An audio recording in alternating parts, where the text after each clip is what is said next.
আসসালামু আলাইকুম বন্ধুরা, আপনারা সবাই কেমন আছেন? আশা করি সবাই ভালো আছেন। তো আজকে আমি এমন একটি বিষয়ে আলোচনা করব, সেই বিষয়টি হচ্ছে যে অনেকে আছেন যে জিনকে বোতলে বন্দী করা যায়, কিন্তু এ কথাটা অনেকে বিশ্বাস করে না এবং অনেকেই বিশ্বাসও করে। তো যারা বিশ্বাস করেন না তারা করে দেখবেন, ইনশাআল্লাহ কাজ হয়ে যাবে।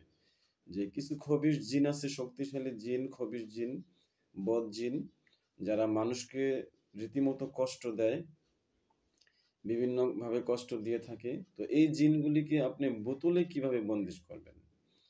যখন আপনার রোগীর উপর আপনি জিন হাজির করবেন, তখন হাজির করার পরে ওই শরীরে তাকে বন্দিশ দিয়ে ফেলবেন, যাতে সে যেতে না পারে। তো এখন যদি জিনের সাথে কথাবার্তা বলার পরে যদি বলে যে না আমি যাব না, এই রোগীকে আমি কষ্ট দিবই, এই রোগীকে আমি পছন্দ করি, তো এরকম যদি কথাবার্তা বলে, তখন ওই মুহূর্তে অনেক মুদাব্বির আছেন যে বোতলে বন্দিশ করার পরিকল্পনা করে। তো বোতলে কিভাবে বন্দিশ করবেন ওই বদমাস জিনটাকে, সেই পদ্ধতিটা আমি এখন বলে দিব। তো এই ভিডিওটা যারা দেখবেন, আপনারা সবাই চেষ্টা করলে আপনারা সকলেই পারবেন।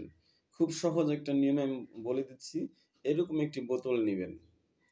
তো এরকম একটি বোতল নেওয়ার পরে, সাধারণ বোতল নিলেই হবে অথবা কাঁচের বোতল নিলেও হবে। তো এরকম একটি বোতল নেওয়ার পরে যখন ওই জিনটাকে রোগীর শরীরে বন্দিশ দিয়ে ফেলছেন, তখন ওই রোগীর মুখে মুখের ভিতরে এভাবে ঢুকিয়ে দিবেন। তো মুখের ভিতর ঢুকিয়ে দেওয়ার পরে মাথায় থাবা দিয়ে বলবেন যে উখরুজ ইয়া আদুল্লাহ লাআনাতুল্লাহি আল মালাইকাতি ওয়ান নাসি আজমাইন।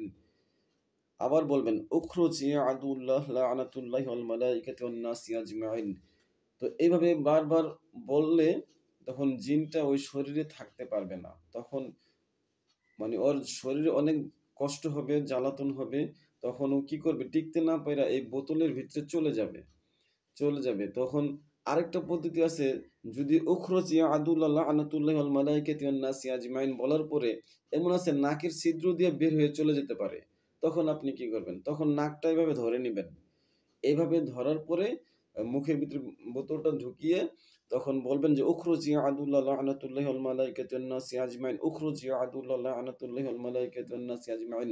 তো এইভাবে করলে জিনটা এই বোতলের ভিতরে চলে যাবে। চলে গেলে তখন এই বোতলটাকে এই খাপটা দিয়ে বন্দিশ দেওয়ার আগে বলবেন ওয়ালা ইয়াউদুহু হিফযুহুমা ওয়ালা ইয়াউদুহু হিফযুহুমা হুয়াল আলিয়্যুল আযীম।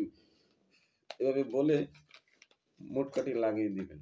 দেখবেন যে জিন বোতলের ভিতরে প্রবেশ করে ফেলবে এবং সে বোতলে চলে গেছে। তো এই তখন কি করবেন এই বোতলটা? এই বোতলটা আপনি ২ হাত অথবা ৩ হাত মাটির নিচে পুঁতে দিবেন। হ্যাঁ? আস্তে, আস্তে ধীরে, ধীরে ২ থেকে ৩ মাসের মধ্যে এই জিনটা মরে যাবে।